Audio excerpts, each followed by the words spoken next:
Olá, tudo bem?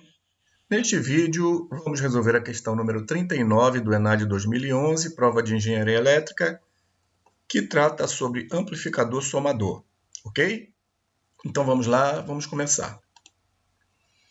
Questão 39 do ENAD 2011, que diz assim: deseja-se utilizar um amplificador somador para fazer a conversão analógica digital. O circuito deve aceitar uma entrada de 3 bits com palavra binária A2, A1, A0, em que A0, A1 e A2 podem assumir os valores 0 ou 1, fornecendo uma tensão de saída analógica V0, proporcional ao valor de entrada. Cada um dos bits da palavra de entrada controla as chaves correspondentes numeradas. Por exemplo, se A2 é 0, então a chave S2 conecta o resistor de 10 kΩ ao terra. Caso contrário, a chave S2 conecta o resistor de 10 kΩ ao terminal mais 5 volts da fonte de alimentação. E aí nós temos, a figura que a gente vai detalhar em seguida.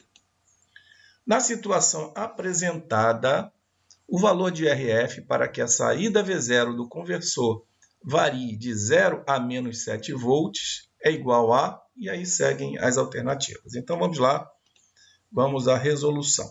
Então temos aqui novamente a figura, onde apresenta aqui a imagem de um amplificador somador, cuja fonte mais 5 volts, ela vai variar dependendo das posições das chaves S2, S1 e S0, como foi mencionado, tá? E ele quer o valor de RF, aqui do amplificador somador, quando ela varia, o sinal de V0 varia de 0 a menos 7 volts, tá bom? Então vamos lá. Amplificador somador. Primeiramente, para você resolver essa questão, você tem que saber qual é a expressão que representa o amplificador somador, no caso aqui com 3 tensões de entradas, vamos dizer assim. Tá? Então, o amplificador somador inversor, que está o dado aqui, a informação está aqui na entrada inversora do amplificador operacional.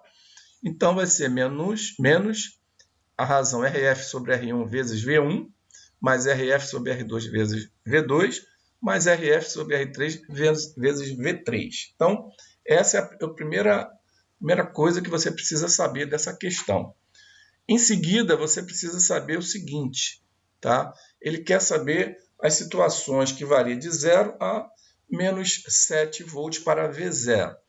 E aí, quando a gente entra com os 3 bits A2, A1 e A0 com 000, ou seja, nível baixo aqui na entrada, o que vai acontecer? Vai acontecer que as chaves S2, S1 e S0 significa que ela está aterrando aqui os resistores de 10K, 20K e 40K. Aterrando a tensão 0. E aí, com isso, analisando aqui no amplificador operacional, a entrada não inversora está aterrada. Tá? Aqui, como sabemos, na condição ideal do amplificador operacional, existe aqui um curto virtual, tá? Onde a tensão aqui na entrada não inversora é igual à tensão na entrada inversora. E se aqui é 0, aqui também é 0 na entrada negativa, portanto, tá? Com isso, quando eu aterro aqui, com o valor de tensão é 0 aqui na entrada e aqui também, automaticamente aqui na saída eu vou ter V0 igual a 0. Tá? Essa é a primeira situação, ok? Então, nessas condições eu tenho que V1 igual a V2 igual a V3, que é 0 volt, que eu aterrei aqui, essas entradas, por conta das posições das chaves S1, S2, S1 e S0. Então, essa é a primeira situação, consequentemente, V0 é igual a 0 volt. Continuando.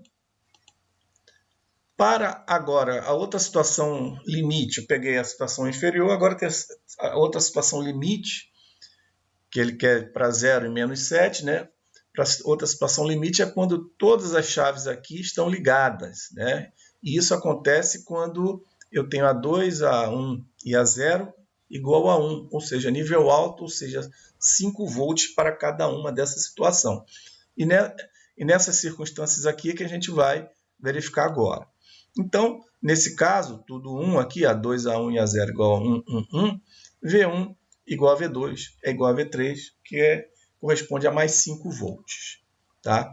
Com isso, tá, eu tenho que meu V0 será menos 7 volts. Tá? Eu tenho que compreender essa situação, que aqui é a situação máxima, né, das 3 chaves conectadas no 5 volts.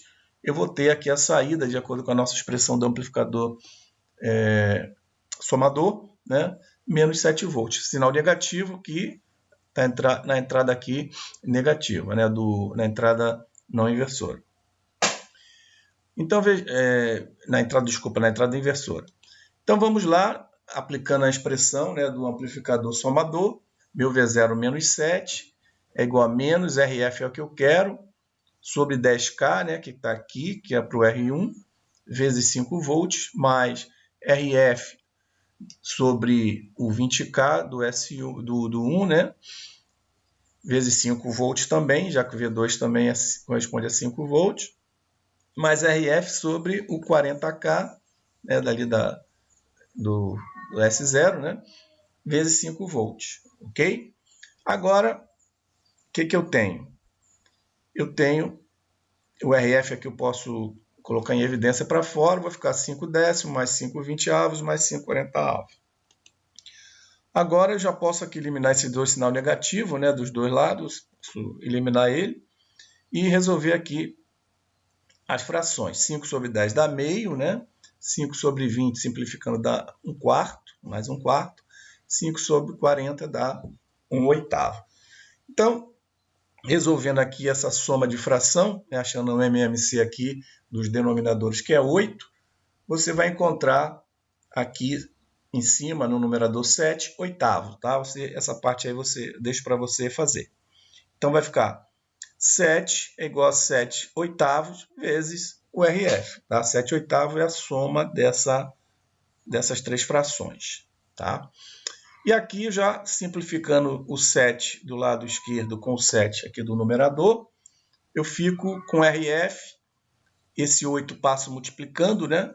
Então, meu RF vai ser igual a 8 kΩ. Ok? Então, para tensão V0 de menos 7 volts, eu tenho RF igual a 8 kΩ. Agora, analisando as alternativas, na situação apresentada, o valor de RF para que a saída V0 do conversor varie de 0 a menos 7 volts é igual a, como vimos, 8 kΩ, correspondendo à alternativa letra C. Ok? Beleza? Com isso, finalizamos este vídeo. Espero que ele tenha sido útil para você. Convido você para o nosso próximo vídeo, onde estaremos resolvendo mais uma questão do ENAD. Desde já, te desejo excelentes estudos e te espero no próximo vídeo.